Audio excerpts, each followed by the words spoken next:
anu jelasna eta Syekh Nawawi berjuang anu luar biasa. Setelah eta lantaran masyarakat berbagai lapisan lain dari tokoh Islam, bahkan Cina, bahkan Belanda, bahkan Jepang daratan kamanehanana. Jepang harita anehun ka Syekh Asnawi loba keanehan-keanehan, cuman kafir makos kitu. Dibalik ningali keanehan nyana jadi mata-mata, akhirnya ditangkeplah Syekh Asnawi, dipenjara Tanah Abang. Selama 1 tahun dioper ke Cianjur, 3 tahun di penjara. Selama 3 tahun teureun nya nama beki munajat ka Gusti Allah. Cak jana nikmat orang di penjara teh. Beki nginaheun ibadah teh sebab nu ngahalangan iwal ti diri bae jeung Gusti Allah. Ya karim. Bingungun Belanda ge lantaran seserian bae jeung keanehanana sok aya tamu di jero LP lobaan padahal dikunci. Ketika datang kadinya pengurusna dek ningali si surusup eueuh sorangan. Tidinya kaget teh wah asana ieu sekian lain jelema meureun. Kalau kudu kaluarkeun bahaya ieu. Itu aja astawi. Allahumma ya rafi'ad darajat, Allahumma ya rafi'ad darajat, Allah. Baheula kamari aya hiji kiai ngaranna Kiai Haji Mas Abdurrahman, nikah keturunan Banten ngaranna Siti Syafi'ah. Hasil perkawinan kiai eta tahun 1850 lahirlah seorang bayi di ngaranan Asnawi di Caringin.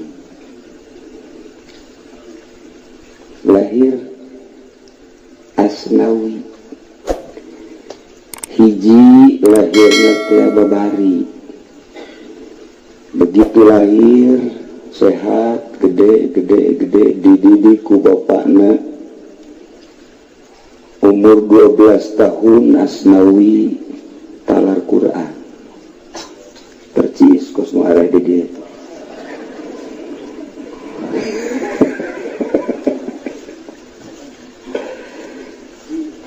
Begitu erek dididik takhasus dina Al-Qur'ana kersani Gusti ramahna dipundhut ku Gusti. Aya nu kaget sadayana ge lantaran Asnawi cerdasna luar biasa. Tapi ramah ti leuletik. Kos disapik we gitu tadi. Ramahna kadele ban ku urang jojotos.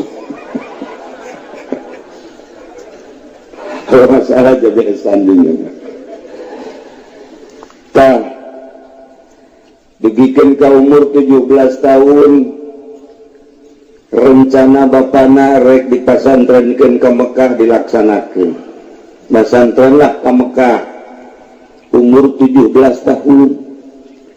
Lamun masantren ka dieu ti Lampung geus asa jauh dibandingkeun jeung Asnawi Caringin nanaon. Lamun ti Garut ka dieu geus asa jauh bandingkeun jeung Syekh Nawawi jeung Syekh Asnawi ka Mekah umur 17 tahun. Namun di Jawa Timur masantren ka dieu lah can sakumaha tamat. Teh Syekh Asnawi mah masantren umur 17 tahun ke Mekah. Boga guru 3. Hiji Ki Mutalib, nomor kedua na Kiai Abdul Hamid Al-Makki, nomor ketilu Kiai Haji Ahmad Khatib Sambas. Dididik kutiluangan lantaran pendak sareng Ki Ahmad Khatib mata sepuh. Ki Ahmad Khatibna 3 tahun dididik pupus Ki Ahmad Khatib. Can Anggris diajar ngaosna, can Anggris diajar ngajina, can Anggris belajarna. Lantaran indung narindu 3 tahun kita balik-balik, berarti 17 tambah 3 umur berapa? 20 tahun. datanglah ka dieu sanggeusna datang ka dieu lantaran zaman harita mah zaman reuit maka dipaksa keur mah hayang dipaksa kita kawin ai mamang mapan hayang ilmu maksa bedana sakitu umur 20 tahun kawin sanggeusna umur 20 tahun kawin siap rek nyeun pondok pesantren didinya aya Kiai Sohib Timengge Ceki Sohib teh Asnawi ulah kena-kena bisa ngaji ulah kena-kena anjeun teh geus maher baca Qur'ana ulah kena-kena anjeun teh geus di Mekah haji kuari erek magahan ngaji pondok pesantren malah lakona jauh ka ditu lain sakadar ngaji amil jurumiyah lantaran pondok pesantren maka ditu na teh kudu siap perang ulah makanya pondok terjadi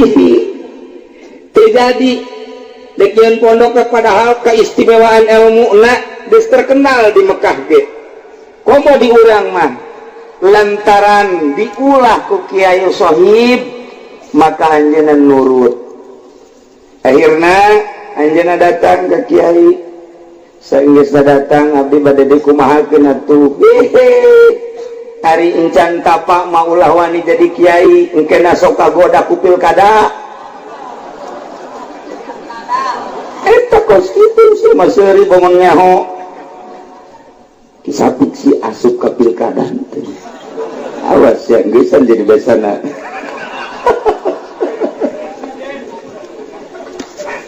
ai jadi orang besi ngagugulukeun doang jadi bahwa salah kugu lawan ngadukung jasa saja atuh juga bagi bangkrut negara tah didinya dilanjutkeun ku Kiai Ahmad Sohib saenggeus tadi didik ternyata orenganan lain ngaji nu biasa ngaji alat bagus maher ngaji tafsir bagus maher ngaji Fathul Muin fikih dan lain sebagainya geus maher berikut hadis selama 3 tahun di Mekah teh mundul luar biasa tapi ternyata aya hiji ilmu nu kudu dipigawe ku Asnawi di mana diciduhan ulah marah di mana ngaji ulah hayang duit cara kisapik tadi kakarak bisa wiridan geus 50 juta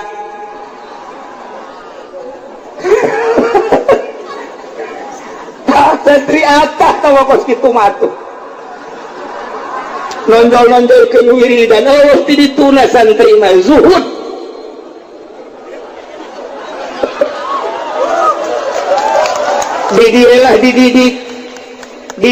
dididik ku Ki Sohib cuman tetep begitu dididik can anggeus jadi dididik zikir teh jadi lantaran tarikan zikir teh macem-macem geus kanyahoan ku ahli zikirna ieu salah zikir teh nu kos ieu teh moal manjing ka jenting ribuan ge lantaran salah narik tah di dieu Ki Sohib tafakur ka Gusti coba atuh pangdatangkeun guru kuring ge ku guru deui Joho batu puguh di mana-mana na aya jelema pendek. Mana di dieu pendek?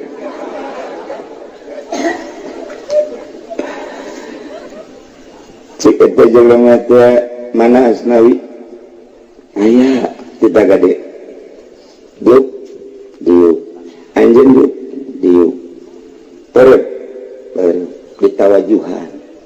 Beres selesai sampai kalatipah selesai khofina dan lain sebagainya bentak wirid ke keheula cek Ki Sohib aya anjeun saha teu kudu nyaho henteu keheula saha heula teu kudu nyaho kakarak make sumpah wallahi abdi deuk siap ngalaksanakeun naon nu dibeat tadi ngan abdi hayang terang heula saha mamar teh abdi murid Ki Ahmad Khotib ngaranna Abdul Karim des berangkat teh hibar ka Mekah teh dibere duitnya nama embungeun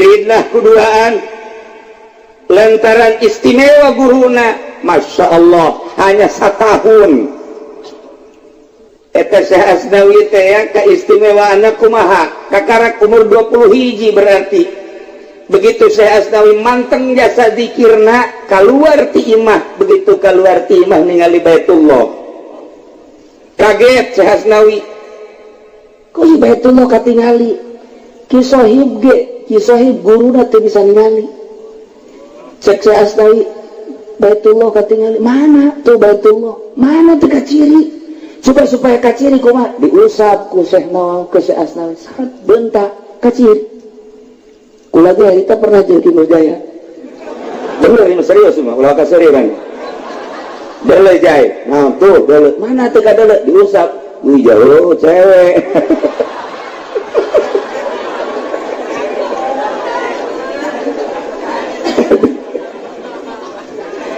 gitulah Asnawi umur 20 hiji tahun lantaran geus dididik sakitu istimewana balik ka imah boga pamajikan idinya bebeja ka pamajikan neng hampura kunaon ieu moal waka bisa ngaladenan heula ka neng ai kitu lantaran ieu kakak boga pagawean 3 tahun deui kudu cicing di leuweung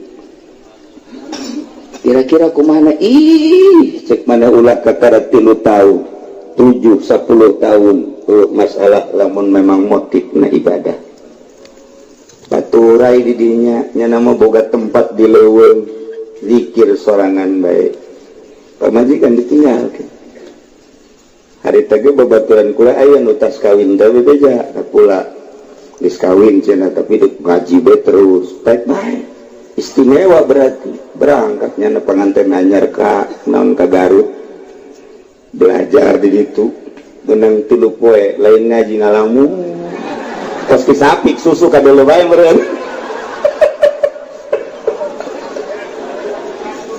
teu kuat kunaon eta eueuh nu ngadidik jalan mohokeunana can nyaho lantaran can dijadikeun pilihan Allah hese atuh kajian buku mah ge lantaran urang titah ninggalkeun dunia sabenerna mah ulah resep ka dunia tapi can aya nu ngadidik cara ninggalkeun kumaha endahan melipor kueur haji jaya mah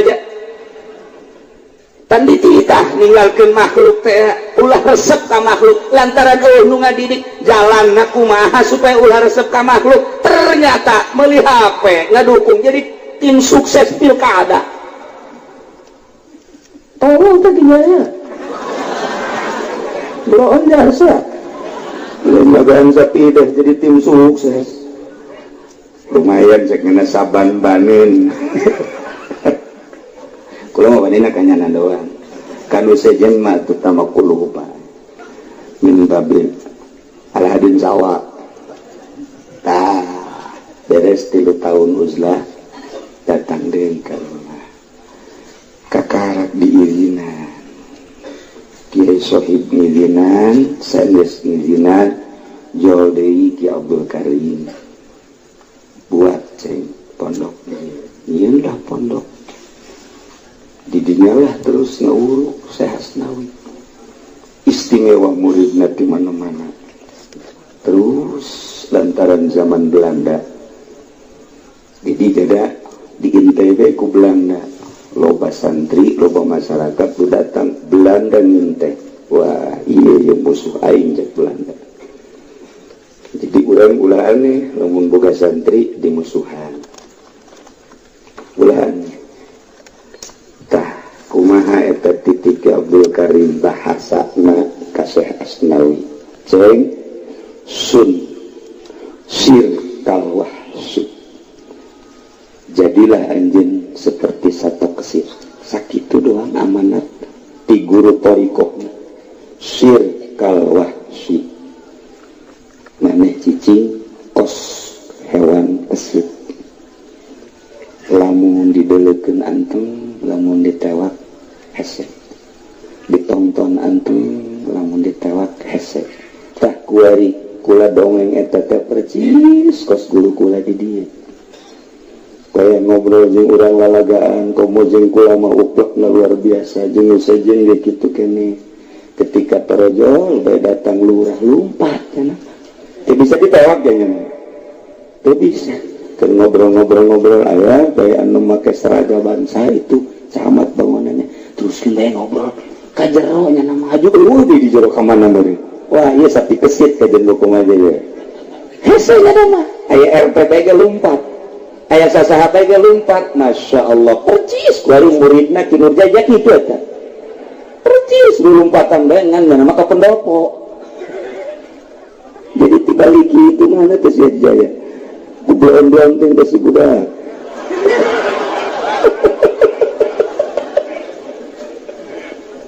iyalah kalau mata diceritakan keistimewaan wasiat guru ka murid syirkal wahsi eta bahiji dilaksanakan ku Syekh Asnawi pohara luar biasa. Nah di antara keistimewaan Syekh Asnawi diberi gelar Syekh ku guruna tadi nama Asnawi bae diberi gelar Syekh berarti tandanya nate geus siap jadi khalifah ditambahan deui Syekh Agung eta teh penambahan guru. Nah tahun 1883 ieu oyag-oyagan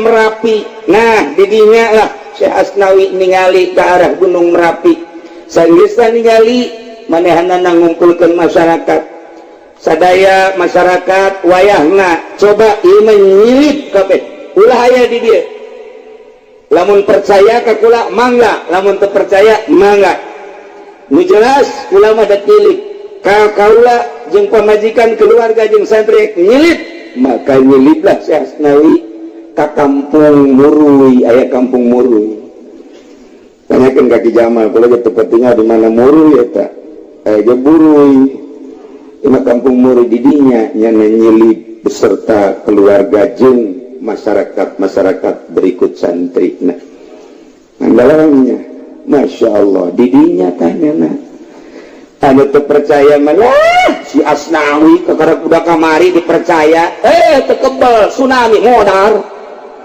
kalau santara kan mantap mun haji jaya ngomong sih ada nya nama kebo bae di pojok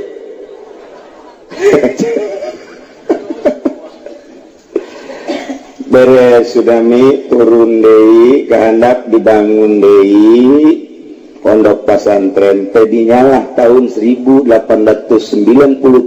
berarti 10 tahun kemudian engineer rencana ngabangun masjid didukung ke seluruh masyarakat inilah masjid Nukuari nu urang sok singgah dibangun tahun 1893 ngan beres pondasi kayu-kayuna teu layak dipake cek sarasa urang di Lampung aya kayu gede jasa ngan hese warna coba bebeja ke Asnawi bejakeun kitu ngobrol lah jeung si Asnawi cek si Asnawi Lampungna Lampung mana Lampung Selatan yuk urang ka ditu ayo diantarlah ku tokoh masyarakat bener eta tangkal kayu ku 10-an teu teka tangkal ku gede-gedena tangkal kayu Cece Asnawi wahai kayu anjeun teh geus diragaji geus dikempakan tetep hese-hese leh batur ieu mah sakieu bae anjeun deuk dituar teh dikampak diragaji ieu mah lain jang naon jang masjid caringin sakitu bae tong nyangakeun sadaya-daya ka Gusti Allah yuk urang balik kabeha kunaon atuh begitu balik tangkal kayu geus aya di basisir kos kitu teh Asnawi teh mantep kurang di zarahan teh lain lalawara saha nu mawa eta tangkal kayu sakitu gedena geus di basisir ditonton ku kabehan sageus ditonton cek si Asnawi teh kudu ditonton engke ge leumpang sorangan kacaringin atuh baralik kabeh manusia kabeh masyarakat balik tangkal kayu geus aya dicaringin masya Allah palingan ulah samarangan orang jadi kiai tah kudu kos ki sapi kurang resep ya pas gitu jadi kiai asana bangun dek menang bete gitu orang gelut atunya awalnya lagi lamun gelut mah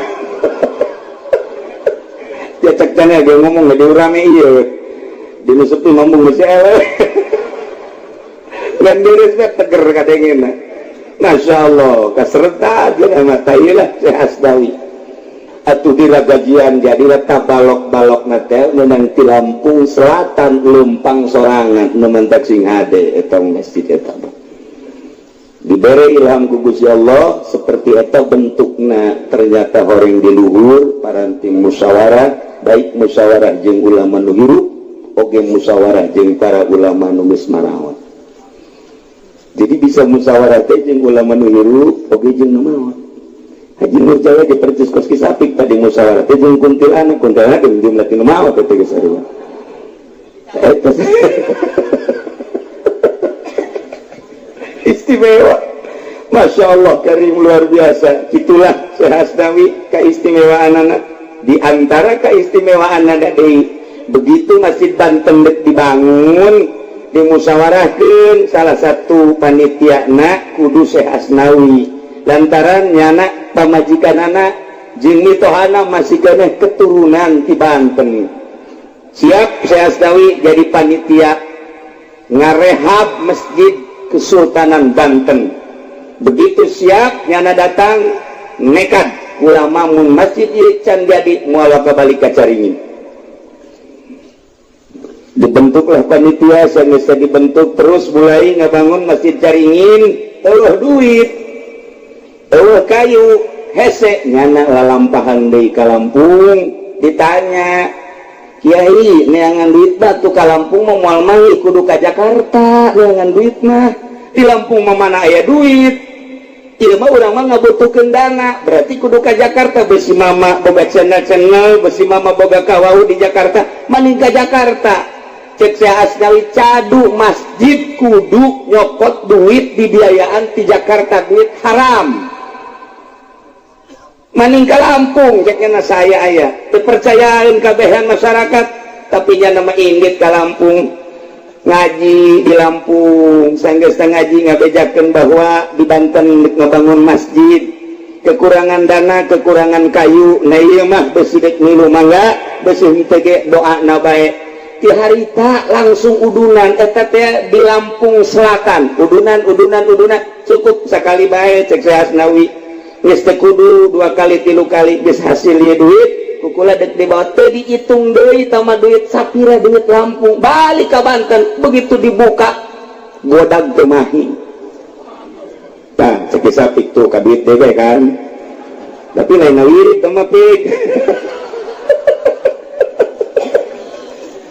Karomah tama Masya Allah luar biasa jadilah masjid tah eta ulama asok ngamati dina manqobah dina naon kitu manakibna istimewa amat embung nyokot duit di Jakarta padahal mun manehanana lalampahan ke Jakarta saucap nyata nyana ngomong kos kitu cadu masjid wali masjid Banten kudu dibangun kudu duit di Jakarta haram sama duitna maning di Lampung kurang mau maja di mun ka Lampung duit di mana tuh di Lampung kurang Lampung aja dia jangan duit kudu ka Lampung. Nah balik jadilah masjid setelah jadi masjid balik ke Caringin telila kadenge aya kehuruan di Lampung boga murid waktu manehanana ngajar di Lampung kahuruan eueuh nu nyahoeun nyana hungkul nu ningali eueuh nu ngadenge iwal ti manehanana turunlah nyana ka bak masjid nu handap teh tadi hareupeun Masjid Caringin aya bak nya di dinya turun kunyana disimbrekeun pareum disimbrekeun 3 kali pareum di Caringin anu disimbreukna nu pareum di Lampung. Masya Allah tah urang ge lamun bisa kos kitu tah istimewa kejadian-kejadian seperti di Irak kejadian-kejadian seperti di Libya bahkan kuari geus disiapkeun deui di Syria mah hayangeun jasa perang teh Iran mah geus tantangan bae ka Amerika lantaran terhina rarasaan diri na masing-masing ku ayana Amerika, Prancis, Inggris geus kahina terhadap junjungan alam Kanjeng Nabi urang Kanjeng Nabi Muhammad Sallallahu alaihi wasallam acak-acakan sampai saat ini seratusan orang Amerika nu pae moal waka eureun cek Amerika satungtung can kapanggih sutradara jeung bintang film peran utamana gantung tamat datang ke kuari maka di embargo deui kuari Iran ku Amerika seserian Iran di embargo deui kuari kamari geus puluhan tahun di embargo masalah kuari di embargo naon deui bae artina embargo nu kuari waktu menang aya nu meuli minyak ka Iran ternyata RRC ngabutuhkeun minyak mun hayang nyaho Gus Dur geus siap harita ndek nyimpen minyak di Merauke lain meuli simpenan kemudian silahkan jual ngan Allah belum menghendaki kaburu pupus Gus Dur kanyahoanana setelah maut mun harita kanyahoan kemudian dibabarengankeun kudu sejen saatnya Indonesia geus hees di duit teh bukan Inur Jaya geus kudu ceramah kieu duit can saat nawarin. Nah, lamun kukula diceritakan keberadaan Indonesia kuari, orang bakal meringkak bulu, bakal hayang ngawirid surat manggar nu jaga teh nu jaga, surat nu jaga teh, nya ngawirid kajagoan, kebanis, betina, atau tengah muridkan gua. Nah iyalah lalakun geus teu kudu diceritakeun, anu jelas mah.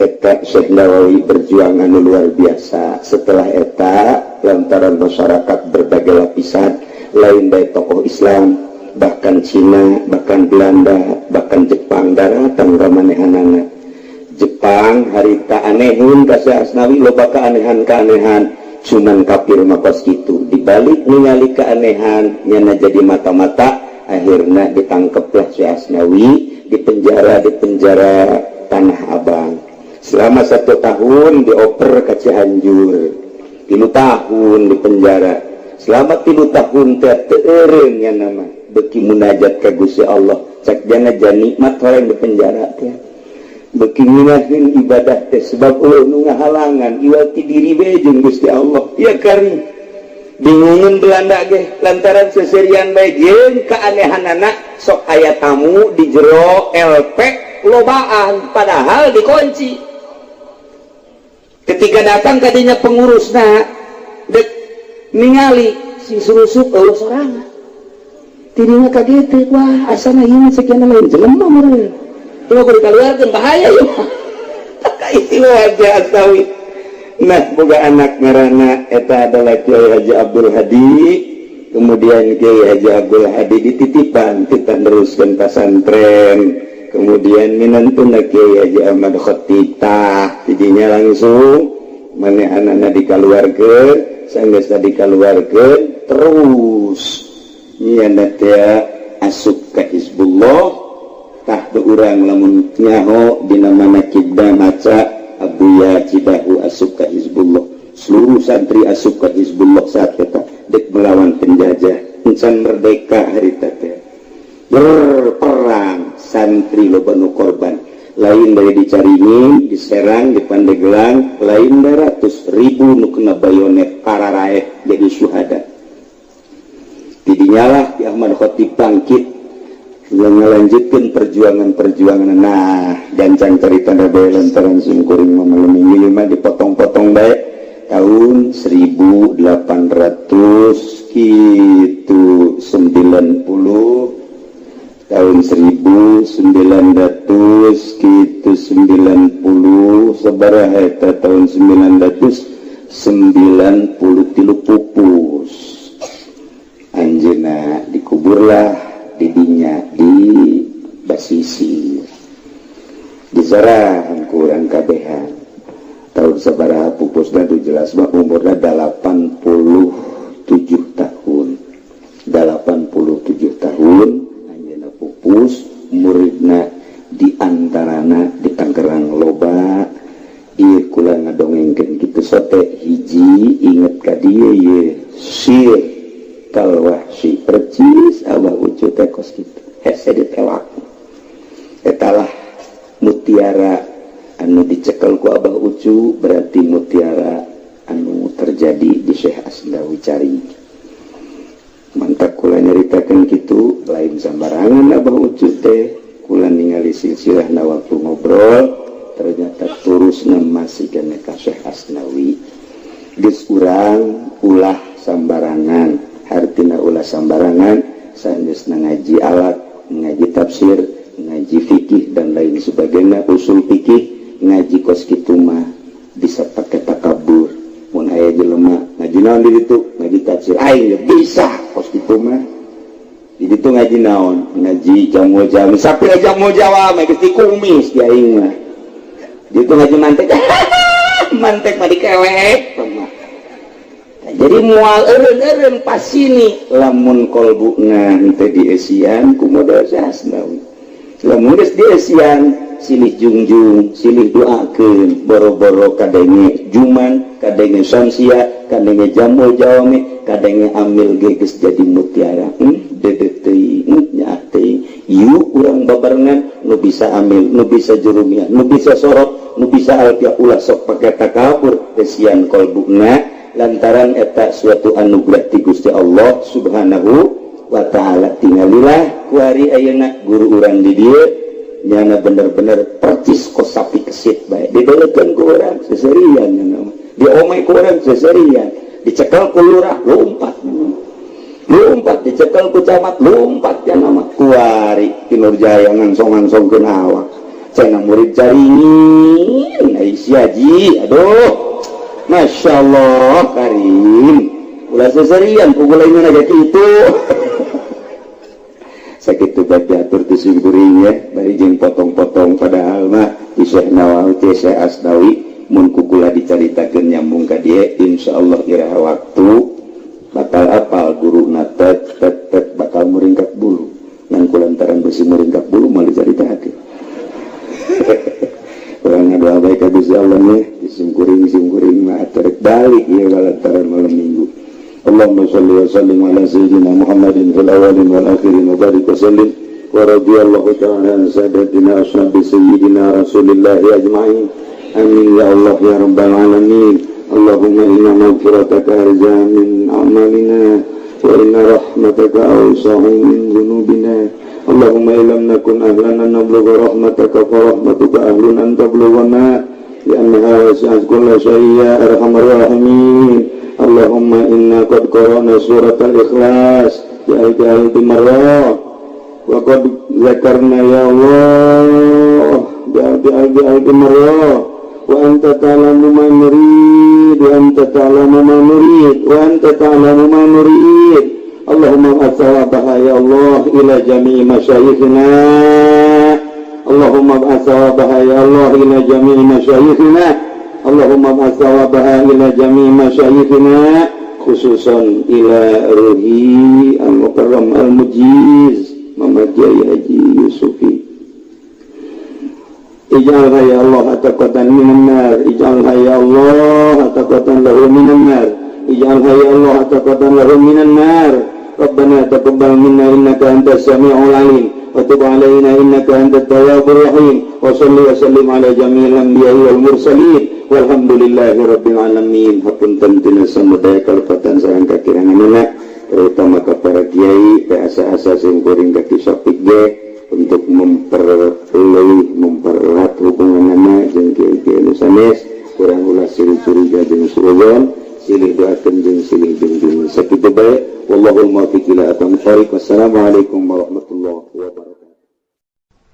A'udzu billahi minasy syaithanir rajim. Bismillahirrahmanirrahim.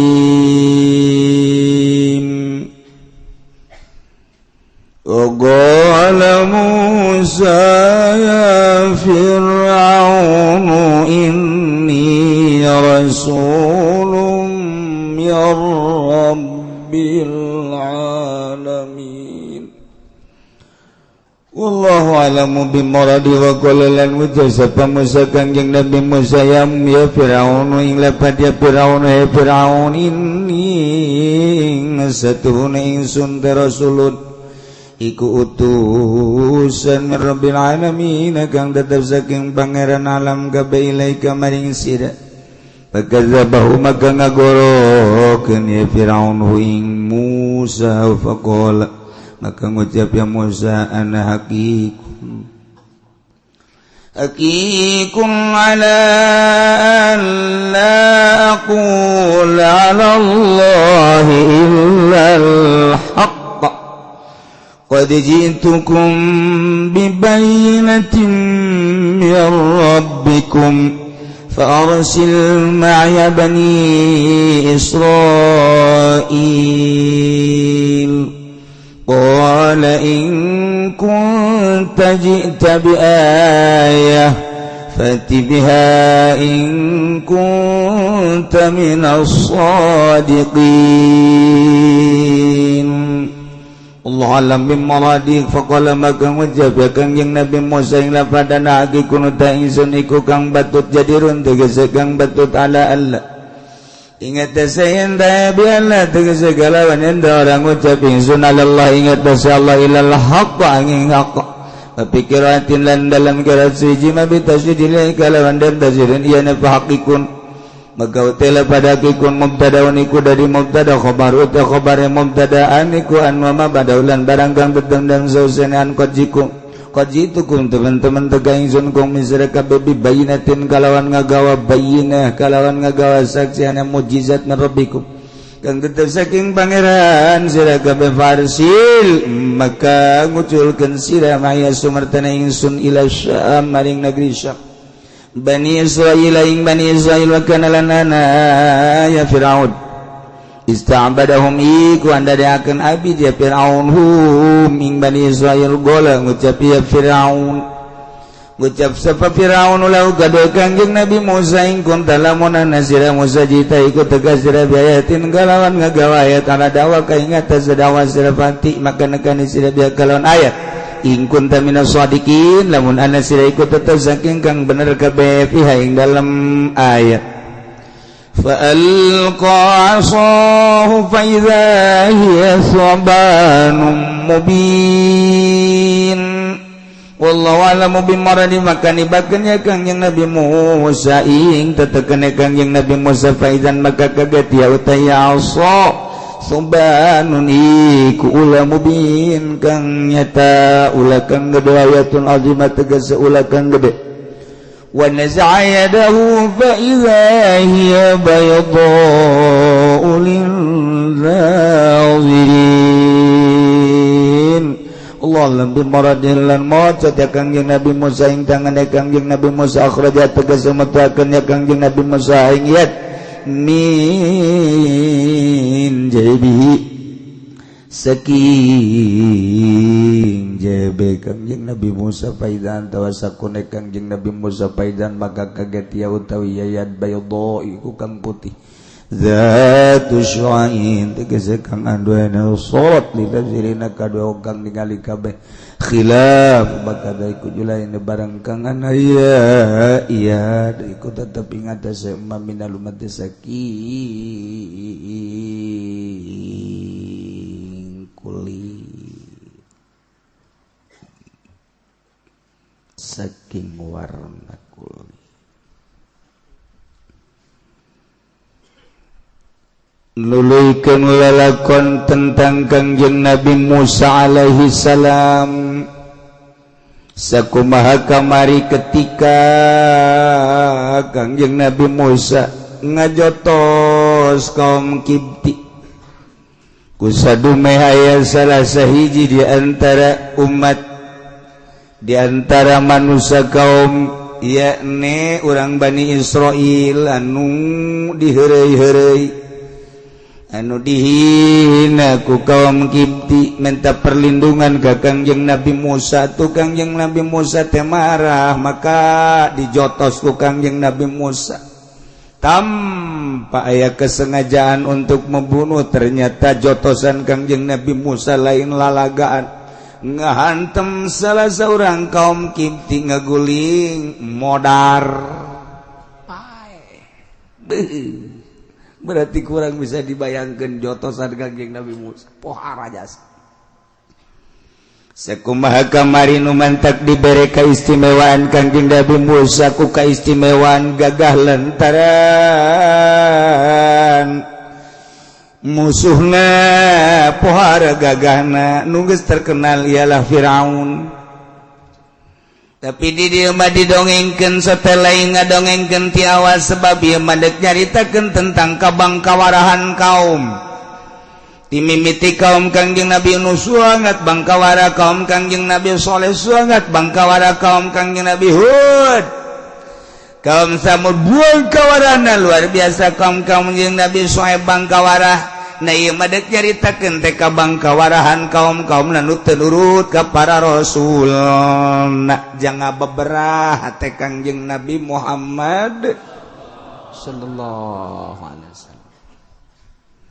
Kangjeng Nabi teh sabada diutus jadi rasul teh kan Kangjeng Nabi teh terus dakwah tapi ternyata dakwahna teh lain menang perhatian ti masyarakat. Melama dicaci dimaki Kangjeng Nabi teges pugu dicaci dimaki mah horenganan ditambahan diciduhan Kangjeng Nabi sanggeus diciduhan Kangjeng Nabi teh dek dibunuh bahkan diusir. Jadi lain lalagaan mawa amanah teh lain lalagaan mawa pangkat karasulan teh titah ngajak makhluk teh ngajak manusia lain langsung haju narurut lain dihina heula dicaci heula dimaki-maki heula Kangjeng Nabi teh diciduhan diludahan Kangjeng Nabi teh diusir Kangjeng Nabi secara manusiawi Kangjeng Nabi kan prihatin hatena mantak ku Gusti Allah dibere caritaan-caritaan umat nu baheula Muhammad tuh deuleu mana bacaan sabaraha kakarak ya 1 tahun 2 tahun dakwah 3 kali umat Kangjeng Nabi Nuh dakwah teh 950 tahun iman abu eta dakwah 950 tahun pohara Kangjeng Nabi soleh dakwah pamentana kurang kumaha cek Kangjeng cek Gusti Allah hayang didatangkeun onta ti jero batu dibuktikan sebagai mukjizat sugan iman tenang Muhammad ulah waka gimbir hate ulah waka prihatin. Terus Kangjeng Nabi Hud alaihi salam sarua umatna sakitu geus kurang kumaha pamentana ieu diturutkeun itu diturutkeun tapi tetep bae iman ka Kangjeng Nabi Hud alaihi salam diaman tuh Kangjeng Nabi Saleh, Kangjeng Nabi Hud, Kangjeng Nabi Shuaib eta kabeh dijauhan ku umat langsung iman. Nah Kangjeng Nabi Lut mana jasakan Kangjeng Nabi Lut Sodom umatna geus puguh awewe ambalaya gareulis di awewena kunaon tuh hayang ngadumlingan lalaki cek Kangjeng Nabi Lut euy dulur atuh aya parantina kos kitu mau ulah jalan kenal pot aya parantina tah mah tetep bae kaum lah geus dibere ngagilek ka dinya we homosek siksa ku Gusti Allah. Nah namanta Kangjeng Nabi lamun ningali we ka umat-umat nu baraha tiis haten tiis tah mah percis kos kieu ye jelema boga pamajikan terus eta foto pamajikanana teh ditenden dina dompet hebat biasa eta mah nyana malamun keur diuk di restoran ke kebal-kebal dibuka dompet di deuleu foto pamajikan hebat biasa kan hebat ke lamun keur diuk nya ngeuy dihareupeun imah keur eueuh mah pamajikan dibuka fotona sanajan di imah tolol teh mah di restoran jana ke kembali nungguan hidangan dibuka foto pemajikan anak di kantor gitu kan di kantor ke mun geus ada kebal-kebal dibuka foto ternyata orang anak anu memperhatikan jadi babaturan memperhatikan bae ya otomatis ngomong cek jana teh saya ngelihat kamu luar biasa itu asal duduk di mana aja galama dibuka foto Itu foto siapa? Foto istri. Betapa cantiknya kali. Enggak sih cek yang nanti. Kalau nggak cantik baik sekali kali. Enggak juga cek yang nanti. Itu lantas dilihat-lihat itu urusan gua udah nggak usah tahu dah. Sekali. Kulantaran terus-terusan gitu baik. Ternyata ke masjid, sholat, ke dilelei, fotona, ke diasupan deui. Tahu foto di bawah baik hebat jasa tanah. Hebat jasa, masya Allah. Seminggu kapanggih deui jeung babaturana.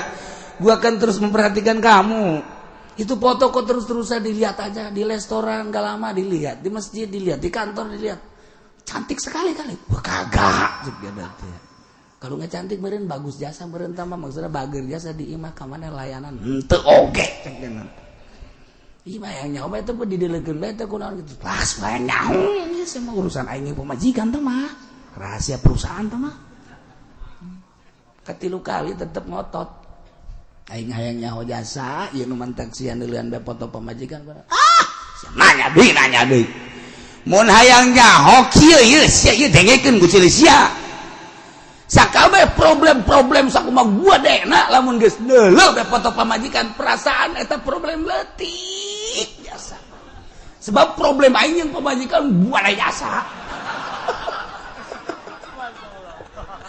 Jadi aing kita asal deuleuh naon bae leutik, asal deuleuh bae foto pamajikan. Leh nu sejen mah kasus naon bae leutik cek nya.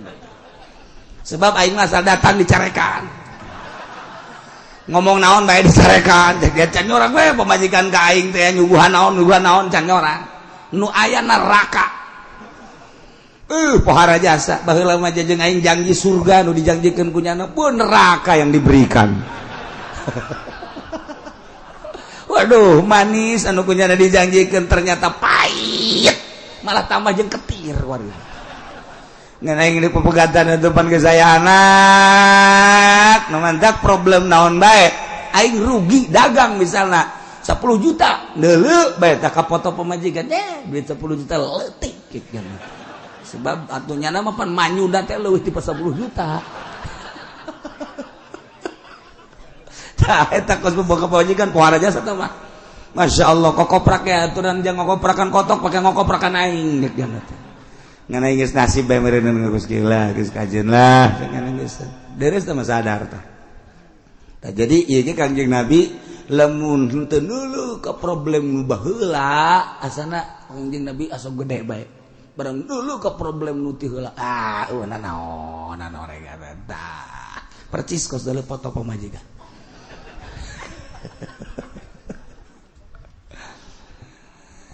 Mata Kangjeng Nabi Musa tadi laporkeun ka Firaun atuh Firaun marah. Bahkan aya deui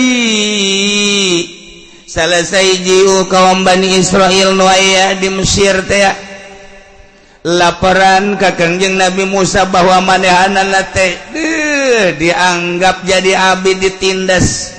Penindasan terhadap Bani Israil nu pohara dilaporkeun ka Kangjeng Nabi Musa maksudna minta perlindungan supaya ku Kangjeng Nabi Musa teh ditinju deui teh jelema teh supaya paeh deui. Ai Kangjeng Nabi Musa teh tidinya Raja Firaun teh ngutus bala tentara teangan Musa. Di mana bae ayana bawa hirup-hirup ka dia tarung jeung aing. Tengah rasakan dia rorok ku aing ti leutik, tengah rasakan dia naon kitu diurus ku aing ti leutik. Gede teterang aing ngagedekeun geus gede kuarit ka lawan ka aing bawa hirup-hirup tarung jeung aing. Bala tentara neangan Kangjeng Nabi Musa alaihissalam, tapi Kangjeng Nabi Musa ku Allah dititah ka negeri Madian melalui seseorang anu nganasehatan Kangjeng Nabi Musa. Cik seseorang Musa Firaun geus ngerahkeun seluruh tentarana untuk mencari kamu. Dengan demikian andai kata kamu beunang dibawa ke Firaun asana dicacag mana. Gas, kuari mah maning berangkat we ka ditu ka Yordan. Berangkat ka ditu ka Madian. Berangkat Kangjeng Nabi Musa ka Yordania, tepatna di Madian. Tangan di Mesir Kangjeng Nabi Musa teh di Madian teh cicing di Kangjeng Nabi Syuaib alaihissalam seorang aki-aki. Didinya Kangjeng Nabi Syuaib teh memperhatikan Kangjeng Nabi Musa horenganan. Kangjeng Nabi Syuaib teh geus meunang wahyu ti Gusti Allah. Syuaib engke teh bakal aya hiji anak muda ngaranna Musa, eta nu bakal ngalanjutkeun dakwah anjeun jeung dakwah para rasul, anu bakal ngalanjutkeun dakwah melawan raja-raja biadab. Maka ulah salah eta tongkat anu aya nu baheula ti Kangjeng Nabi Adam alaihissalam nu aya di leungeun anjeun Syuaib bikeun ka Musa. Geus aya atuh ti ditu diperhatikeun bae ku Kangjeng Nabi Syuaib, lain lalagaan horenganan Kangjeng Nabi Musa teh pohara akhlakna pikaresep. Salah satuna begitu Kangjeng Nabi Musa alaihissalam datang ke negeri Madian. Kangjeng Nabi Syuaib teh kapan boga anak dua gadis anu garilis luar biasa. Manehana terus keur ngangon barang ngangon biasana sore-sore teh kapan nginuman embe. Dina nginuman embe teh aya hiji sumur, kebenaran sumur eta teh geus dibatuan ku kaum Madian didinya, jadi teu kabagian cai. Sageta teh kabagian cai embe nu sakitu ratusanana atuh teu nginum gideg. Jol Kangjeng Nabi Musa eta dua gadis teh minta tulung ka Kangjeng Nabi Musa. Kangjeng Nabi Musa teh pan gagah jasa ulah-ulah batu jelema ditonjok kena angin age paeh. Ku Kangjeng Nabi Musa teh diangkat batu ku sabelah doang. Tak gulepak neng silakeun besedek nginuman embe. Wih, mantep. Eta gadis teh tercengang lain ngurusan embe, lain minuman embe nya nama eta tercengang ku gagahna kasepna jeung anu pohara tanagana. Malum atuh gadis biasa be nya nama. Bangun teh neuleukeun horeng ngalirik. Kas kitu terus. Geus gini beres balik ka imah bebeja ka bapana Abah. Be aya anak mudanya jangkungnya kasep jagagah. Kagagahanna kumaha? Eta mah batu di sumur hiji kunyana jadi kitukeun doang kaangkat bangun teu make tanaga. Cek Kangjeng Nabi Syuaib teh coba gerokeun gade. Gerokeun ka gade. Digerokeun ku gadis teh ka ditu.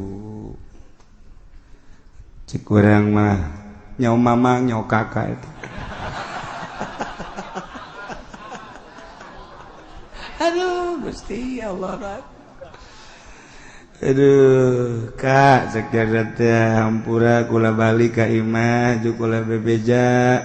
Kakak titah ka ditu ku Abah. Ka mana ka imah Abah? Jauh neng, deket tuh belah ditu.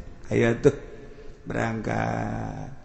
Kulantaran awewe atuh ti heula janya nu nyaho jalana pas kagaleng digalengkeun dihandapna ya cai herang caina eta bitisna teh ya kadeuleu bitisna dicai galeng teh masyaallah eta bitis ulah ngabayangkeun urang Brebes.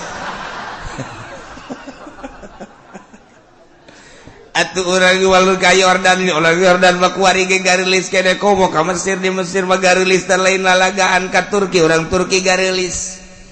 Nele irungna mararancung bulu matana be bararentiknya sehese urang di Mesir neangan jelema nu jore hese. Hese. Sarua jeung di urang neangan nu geulis di urang hese sarua bae. Nah iya mah boga gencelag jasa Kangjeng Nabi Musa di tukang, sedangkan nyana sampingna rada naik ka luhur kana setengah bitis. Beuh lain lalagaannya gelisnya putihnya jangkung. Beuh Kangjeng Nabi Musa stop neng stop neng. Aya naon Kak? Neng di tukang kakak dihareup leumpangna. Engke tinggal tuduhkeun mah belok kanan belok kiri belok kanan belok kiri. Ya Allah mun Haji Pendi.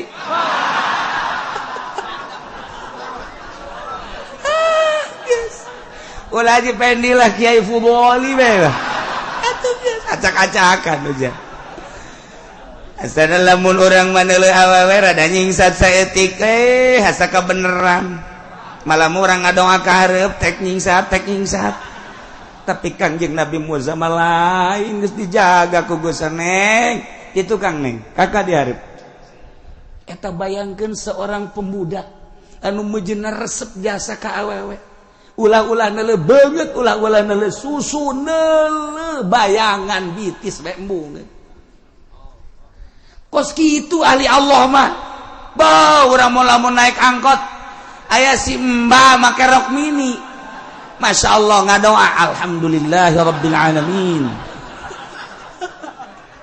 tolong jadi ustad ongkoh Masya Allah ngerasa nuhun jasa burung anak naik angkot eta kos kitu kabeneran asa Lailatul Qadar mun rezekna tapi bahasa neng itu kan neng itu Masya Allah aya naon kan teh ente dibejakeun neng gitu Kang kakak dihareup bejaan bae mun kanan mun kiri ya Allah ya Rabbi ahli Allah selain lalaga ya tuh berangkat datanglah ka imah didijalah di aku ku Kangjeng Nabi Syuaib dideuleu sifatan-sifatan anak kemudian langsung dijadikeun bujangna kita ngangon embe dijangjikeun engke tapi eta mah dongengna engke ieu mah ngan sakadar neuk ngalanjutkeun cicing di dinya dirorok ku Kangjeng Nabi Syuaib seorang aki-aki ke dongeng panjang nama ieu mah supaya nyambung doang jadilah dirinya Kangjeng Nabi Syuaib sanggasa dirinya Kangjeng Nabi Syuaib teh terus diserahan tongkat sabada dikawinkeun jeung anakna jadi didinya nganggon embe didinya menang anakna didinya menang ilmu pohara teh mah lain lalagaan ieu sing hade cek Kangjeng Nabi Syuaib ieu tongkat teh lantaran ieu tongkat teh ieu memenang ti Kangjeng Nabi Adam Kangjeng Nabi Adam teh menang ti malaikat Jibril ti surga rahasiana cek Kangjeng Nabi Musa naon rahasia anu jerona mangke ge aya ti Gusti Allah ngan sementara ieu mah kieu bae ieu teh lamun andai kata kapoekan maka tepak ieu bakal jadi caang ketika anjeun teh nyawa jalan ketrukeun ieu tongkat kana tanda 3 kali bakal nyaho engke jalan ketika kesulitan hayang dahar hayang nginum maka ketrukeun ieu tongkat kana tanda engke ge bakal aya jalan atawa aya nu mere woi cakang jeung upare tongkat lain lalagan bahkan cek Kangjeng Nabi Syuaib keur kacapean amat mah geus lelah jasa tumpakan gara-gara bisa hiber waduh lain lalagaan ieu tongkat teh asana ku urang mah ditumpakan deui betongkat teh bisa orang mah bisa kompetisi jeung Garuda teh tongkat serahkeun lek keceritakeun mah instruksi ti Gusti Allah Kangjeng Nabi Musa teh kudu berangkat deui ka Mesir lantaran lalakon can anggeus sebab jelema-jelema orang Bani Israil teh anu cicing di Mesir baheula di zaman Kangjeng Nabi Yusuf alaihi salam urban akhirna baor domisili di Mesir ku ari diasingkeun ku Raja Firaun sebab Fir'aun teh ningali ieu mah asli orang Mesir ieu mah orang Bani Israel maka orang Mesir mah dimanjakeun ku Raja Fir'aun kunaon orang Bani Israel mah orang Israel mah ditindas ku Raja Fir'aun teh tah ti dieu lah Gusti Allah kita nyalametkeun orang Bani Israel Musa berangkat deui ka Mesir Kangjeng Nabi Musa berangkat ke Mesir beserta pamajikanana Siti Sopuro langsung berangkat terus kepetingan ka magriban lewat ku Gusti Allah titah melalui Gunung Sinai begitu kapoekan Kangjeng Nabi Musa ningali aya cacaang di luhur Gunung Sinai idinya titip ka pamajikanana Neng di dieu bae heulanan ulah robah setik ketik acan ke kakak endek ningali cahaya ka ditu butuh ceuneu engke di mana geus ka pagi jeung seuneu mah bakal balik deui ka dieu Neng kajen kumaha ge ulah robah cicing di dieu lantaran anak Nabi sorangan ditinggalkan beranian coba anak urang nyapeting misalnya waktu Isya nyapan beleuweung geledegan neng di dia bae heula kakak deka mana kakak deka gunung heula ka ditu aya naon kakak boga maksud kakak mah tidak cinta geus patalina jeung cinta bosen aing mah deuk ibadah ka Allah patalina jeung cinta balur jeung cinta geus moal datang teh ka Allah kos kitu mah urang neangan pamajikan nu tasblang imah tuh dek boro-boro dek ditinggalkan huzlah ka gunung ditinggalkan ngariung memarah kakak cagian teh mun cinta ka abdi malah abdi mambung ditinggalkan ngariung acan sebel aing makasih ya ih ngariung ge ulah geus lah urang ja cenah cagian sapira berkat doang cau aya di mah urang naon aya pan lain eta. Emang ngariung teh kumaha kitu syiar agama urang kukumpulan babacaan bebarengan hirup agama lamun urang boga pamajikan nu kos kitu nggak candung habak candung pamajikan nu hararasa kitu mah candung sia ku aing ngomong tiga aja pamajikan na bisa mah kakak nyandung bisa teu bisa endeuh aing mah wah bahaya teh geus kos kitu gagas katu ngariung melah ai daripada dicandung mah sakian tah cek Kanjeng Nabi Musa neng cicing di dia kakak ningali seuneu di luhur gunung kakandek nyamperkeun ka seuneu geus hasil maksud ke kakak balik deui ka dieu kumaha jawabna mangga kakak abdi moal robah saeutik-eutik acan di dieu. Ditanya ku Kanjeng Nabi Musa nu mantak neng berani ku naon abdi bareng jeung Allah beuh orang boga pamajikan teh kudu akur mantak santri kawin jeung budak sakola moal beres santri kawin jeung karyawati moal beres kajian kumaha ge moal beres santri kawin ka santri aya ka di lurahna ditu lurah pondok neangan lurah pondokna pondok awewe tikeun aya lurahna eta waktu mas antren umur sabaraha umurna harita 20 tahun aju matak jadi lurah pan dirinya 10 tahun hitung umurnya jadi sabaraha 30 tuh masalah tah Kanjeng Nabi Musa naik ke gunung sinar ketika ku Kanjeng Nabi Musa di deketan beki jauh sinar begitu di deketan beki jauh Kanjeng Nabi Musa kaget sinar teh beki jauh Kanjeng Nabi Musa penasaran teu karasa datang ka luhur gunung eta teh horenganan hiji contoh ketika urang dek diangkat jadi wali Allah ketika urang dek diangkat jadi Allah ku Gusti Allah teh bakal dibere ilham asa deukeut naik teu karasa naik jadi wali trek ternyata geus aya di luhur karomah turun henteu ngadadak teh langsung brek henteu ti handap heula bunga Kanjeng Nabi ternyata ngajauhan udag deui ku Kanjeng ngajauhan udag deui datang ka luhur kakarak dibere wahyu ku Gusti Allah di Gunung Tursina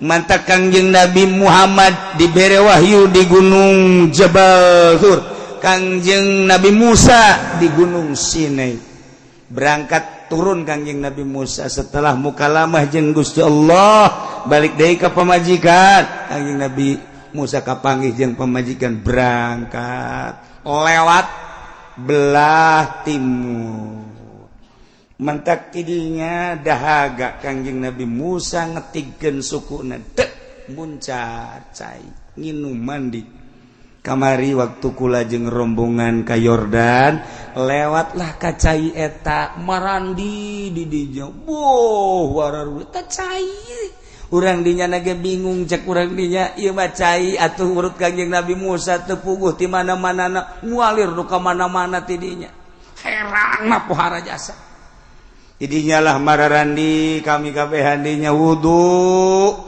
na etalah urut Kanjeng Nabi Musa jeung pamajikanana deuk ka Mesir melanjutkan perjalanan Kanjeng Nabi Musa datanglah Kanjeng Nabi Musa ka Mesir nah di dieulah tugas Kanjeng Nabi Musa cek Gusti Allah Musa panggihan Firaun bejakeun ka rasulan maneh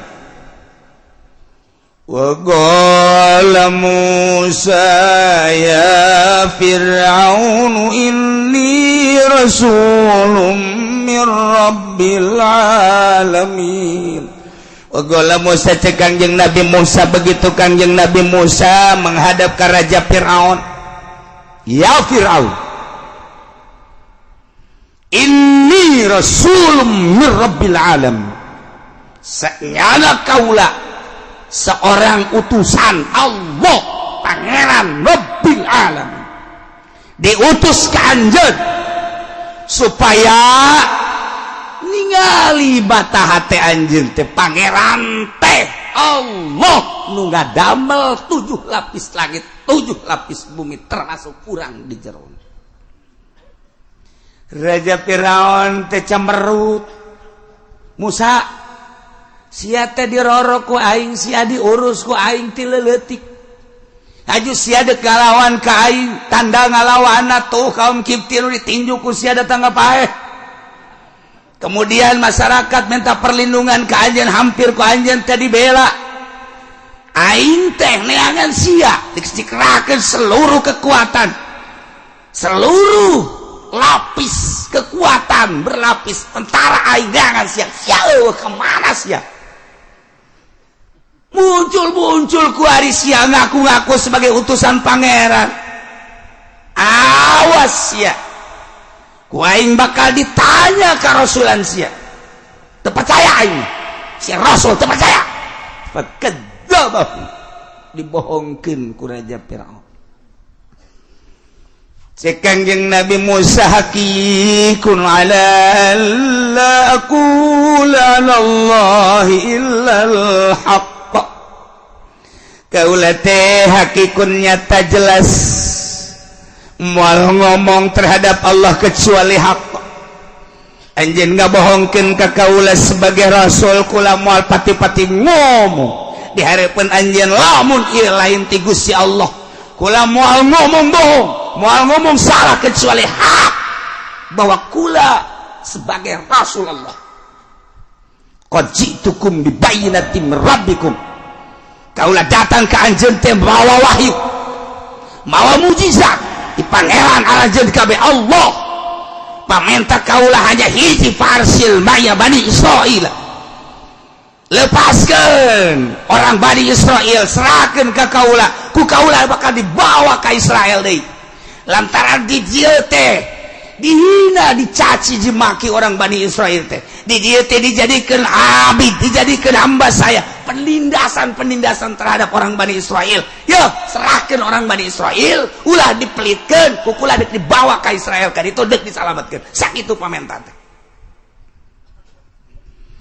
Raja Firaun terus ngomong cek Firaun, Musa in kunta jita bi ayatin fati biha in kunta minas shadiqin. Hei Musa, lamun nya teh bener maneh bener sebagai utusan pangeran, jeung balik aku cita bi ayatin mawa ayat ana dawaka kana ajakan anjeun, buktikeun fati biha, datangkeun buktikeun coba eta ayat ikut tamina shadiqin, lamun bener maneh selaku utusan pangeran, coba buktikeun eta nu ngaran mujizat si ayo.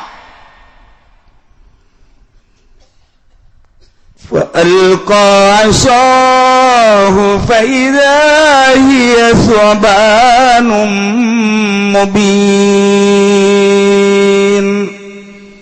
Kangjeng Nabi Musa teh langsung malangkeun tongkatna di hareupeun Raja Firaun. Dibalangkeun ku Kangjeng Nabi Musa, ieu sebagai mujizat ti pangeran. Balangkeun ku Kangjeng Nabi Musa, blak.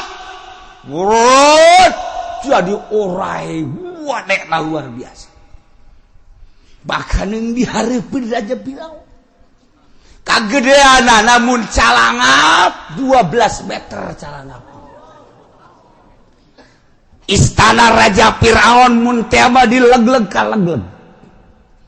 Raja Firaun kaget, mundur teu bisa, maju teu bisa. Lantaran orai lu can pernah kadeuleu ku nyana saumur hirup. Nu ayangan bujurna doang kekeplok. Okos dileban neuleu kuntilanak. Neuleu pocong. Kasieuna Raja Firaun ngecengkang teh dieu. Kaget neuleu orai nu sakitu gedena. panjangna diperkirakan bangsa 2 kilometer, muncalana 12 meter. Bodek boro-boro Raja Firaun Kangjeng Nabi Musa ge kakarak deuleu nya ge kaget.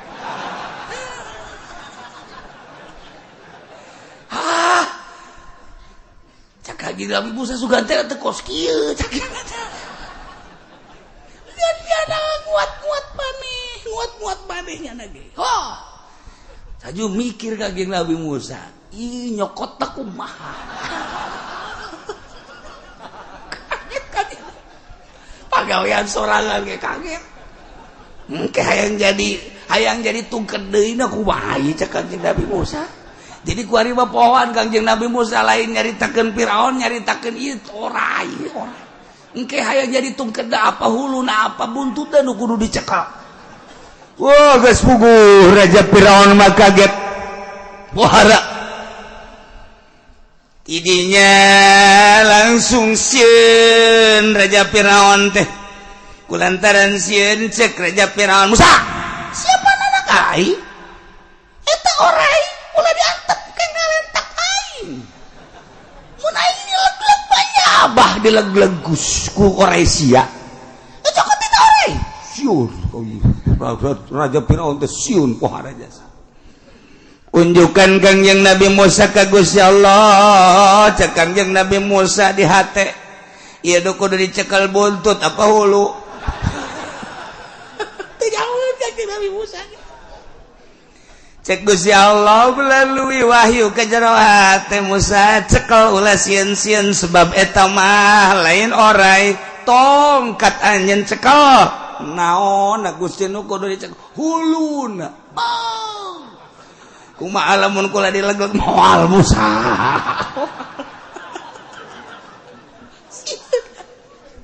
Cekel ku Kangjeng Nabi Musa huruna teh berubah. Seketika eta jadi tongkat deui. Wih, alhamdulillah cek Kangjeng Nabi. Salamet aing lain Firaun bae horeng nu kaget. Nya ge kaget. Alhamdulillah. Dibere deui ku Gusti Allah Musa asupkeun leungeun anjeun ka jero bebelahan jubah anjeun. Kangjeng Nabi Musa make jubah, dibuka jubah kancing nu hareupeuna diasupkeun ka jero ka dieu.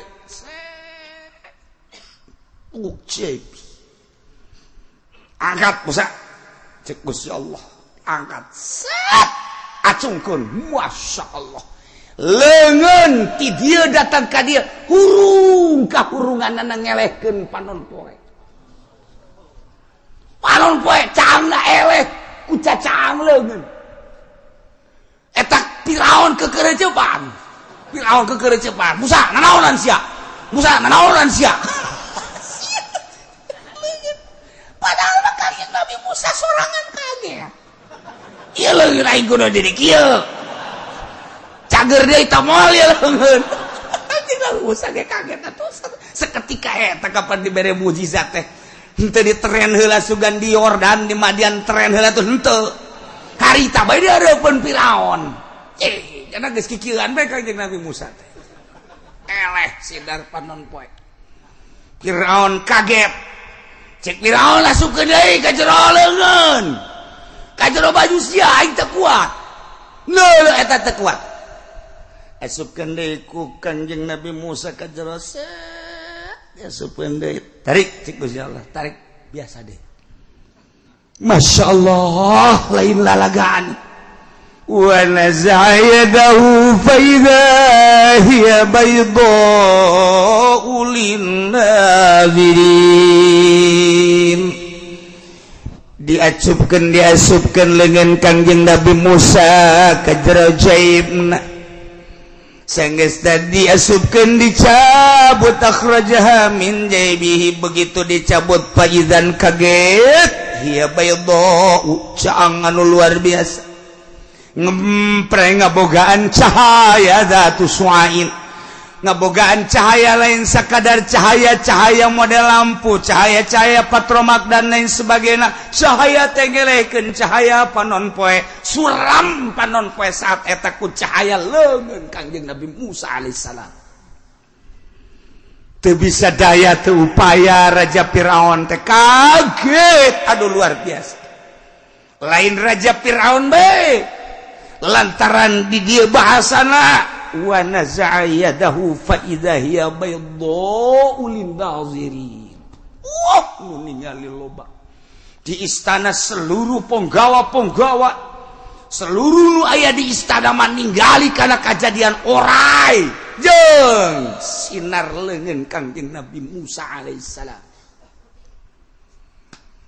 Tidieulah Raja Firaun minta mit Musa miteula. Aing teh can percaya bahwa sia utusan pangeran ja pangeran mah pan aing sakanyaho aing mah. Endek dikumaha-kumaha ge tetep bae pangeran teh aing haju tiba-tiba sia ngaku-ngaku jadi utusan pangeran berarti sia dek ngalawan ka aing melalui kekuatan-kekuatan sia.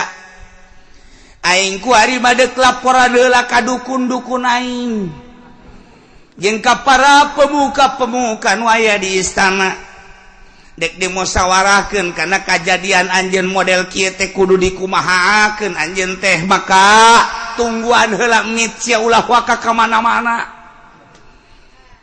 bola waka ka mana-mana sia Musa cicing sia heulanan di dieu aing deuk musyawarah heula jeung para penggede pembesar jeung pemuka-pemuka nu aya di istana berikut jeung para dukun-dukun. Cicing sia di dieu. Bari ngageter-geter eta Raja Firaun. Ku bahasa geusna musyawarah jeung para penggede nu aya di istana. Qalal mala'u min qaumi fir'auna inna hadza lasahirun alim. Qalal mala'u min qaumi fir'auna wallahu alam bissawab.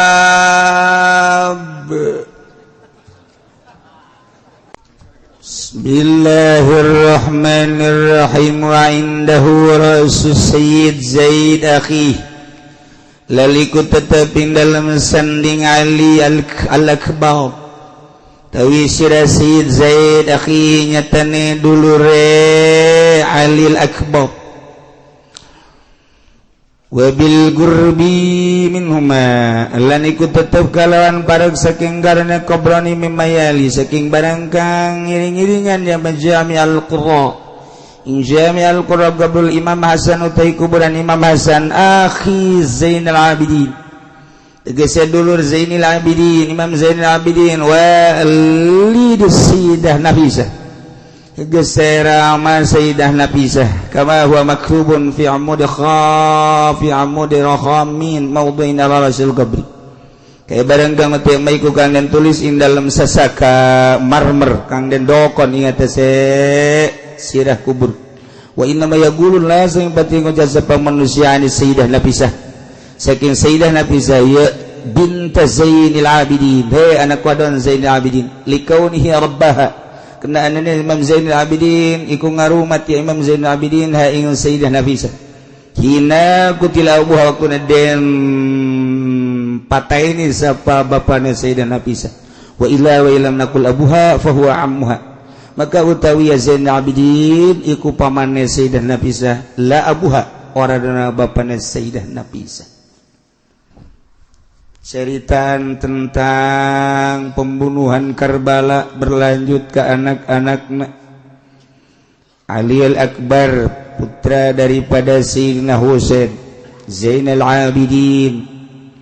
Imam Zainul Abidin mah begitu dibunuh di teangan kermuriang maka salamatlah Imam Zainul Abidin.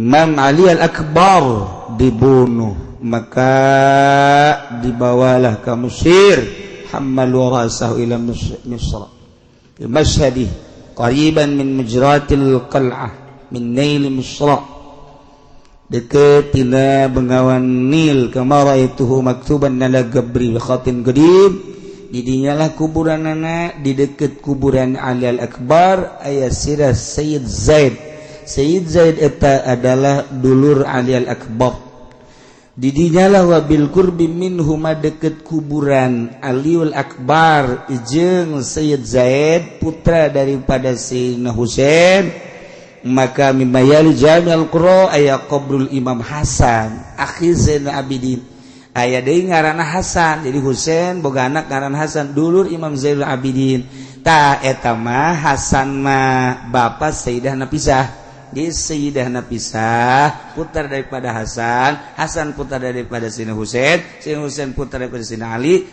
Ali putra binantu atau Fatimah putri Kangjeng Nabi Muhammad sallallahu alaihi wasallam. Nah ialah Sayyidah Nafisah mentak didinya kama huwa maktubun fi amudi khadimin dina tihang tertulis da tihang marmer nu diteuneun luhureun kuburan aya tulisan didinya kos di urang sok ditulis inna yagubun nas an Sayyidah Nafisah mentak sok diomongkeun ya binta Zainil Abidin urang lamun ziarah ka ditu ka mana ka Mesir di itu aya kubur kula kamari ka ditu ziarah kabehan ka Sayyidah Nafisah anu dongengna makin kolot makin ibadah pohara dongengna makin kolot makin ibadah satu saat di Mesir teu aya cai kemudian paila minta tulung ka unggal kiai ka unggal hese ayeuna daratang ka Sayyidah Nafisah ngadoana jam 3 peuting setelah ngadoa timbul cai di imahna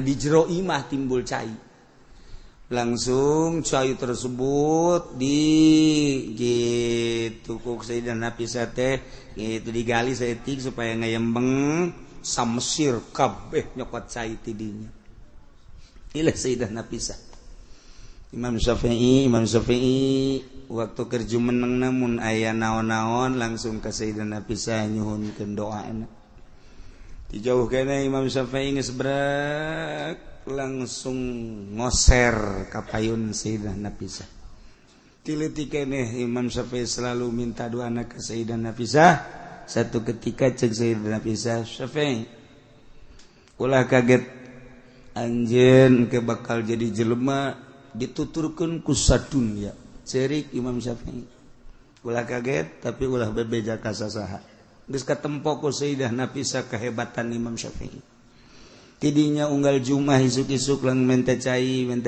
ke Sayyidah Nafisah.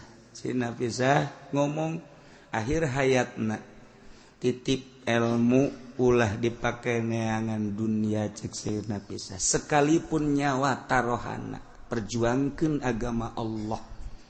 Akhir hayat Sayyidah Nafisah ka Imam Syafi'i seperti eta. Masyaallah taya di Mesir ieu Sayyidah Nafisah di dieu makomna ramena luar biasa.